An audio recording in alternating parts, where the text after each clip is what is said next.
Collector గారు మరి కొన్ని అధికారులు కాలనీ వాసులు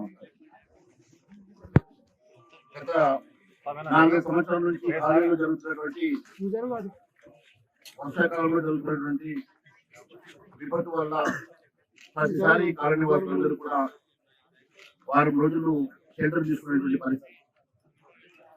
3 సంవత్సరాల క్రితం ఇక్కడ వచ్చినటువంటి విపత్తు వల్ల దాదాపు ఫస్ట్ ఫ్లోర్ వరకు నీరు వచ్చి ఇంట్లో ఉన్నటువంటి ఫర్నిచర్ తో సహా ఇళ్ళన్నీ కూడా డ్యామేజ్ అయినటువంటి పరిస్థితిని కళ్ళారా చూశారు.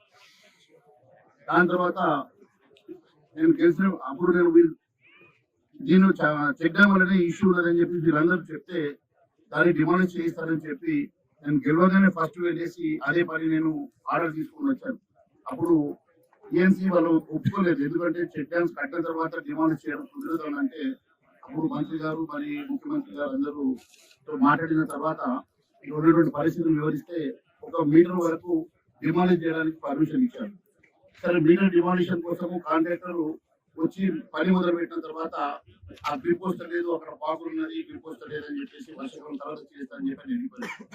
సరే, ఒక అదృష్టం ఏంటంటే ఈసారి ఈ వర్షాకాలంలో ముందే కలెక్టర్ గారు అప్రమత్తమై అందరినీ ఇప్పుడు ఇవాక్యుయేట్ చేయడం వల్ల సమస్య ఇంత తీవ్రతం లేకున్నా కూడా ఇది ప్రతి సంవత్సరం ఉన్నటువంటి సమస్య కాబట్టి ఖచ్చితంగా అక్కడ ఉన్నటువంటి చెక్ డ్యామ్ ని మనము రిమూవ్ చేయడం తప్ప ఒక మార్గం లేదు.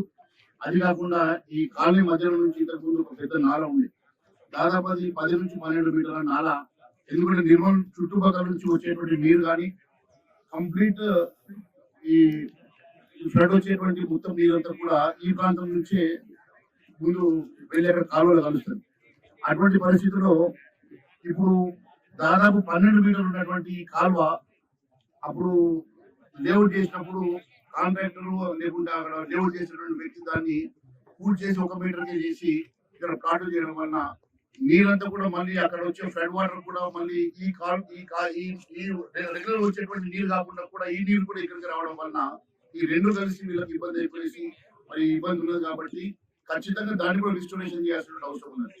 ఆ కాలువని కూడా మరి అది 10 మీటర్ల 12 మీటర్ల మరి ఇంజనీరింగ్ డిపార్ట్మెంట్ డిసైడ్ చేసి మరి దాన్ని కూడా రిస్టోరేషన్ చేసి ఆ కాలువని మళ్ళీ స్ట్రెంథెన్ చేయాల్సిన అవసరం ఉన్నది. ప్లస్ అక్కడ ఉన్నటువంటి చెక్ డ్యామ్ ని కూడా ఇమీడియట్ గా డిమాలిష్ చేయాల్సిన అవసరం ఉంది. రెండు సమస్యలు ఇక్కడ మనం ఇమీడియట్ గా పరిష్కారం చేస్తే వీరికి మరి ఇటువంటి సమస్యలు ప్రతి వర్షకాలం లేకుండా ఉంటుంది. దాని తర్వాత ఇక రోడ్ల వంటరాలు మనం ఎట్లయినా కూడా అవసరం ఉంటే మనం వేసుకోవాల్సిన అవసరం ఉంటుంది. తర్వాత ఆ అంశం మీద మనం శ్రద్ధ పెడతాం. ముందైతే ఇక్కడ ఉన్నటువంటి ముందు చెక్ డ్యామ్ ఒకటి, మరి ఇక్కడ ఉన్నటువంటి నాలా ఒకటి, ఈ రెండు సమస్యల పరిష్కారం వెంటనే జరగాల్సిందని నేను గౌరవ మంత్రి గారిని కూడా అడుగుతా ఉన్నాను. నేను రేపు ముఖ్యమంత్రి గారి నాకు అపాయింట్మెంట్ కూడా తీసుకున్నాను. మరి ముఖ్యమంత్రి గారి దృష్టికి కూడా ఇక్కడ ఉన్నటువంటి సమస్యల దృష్టి కూడా తీసుకెళ్ళి, ఎందుకంటే ఈరోజు 4 గంటలకు నాకు ముఖ్యమంత్రి గారితో అపాయింట్మెంట్. అసలైన తొలి వెలుగు. ఫాలో వాట్సాప్ @తొలి వెలుగు official.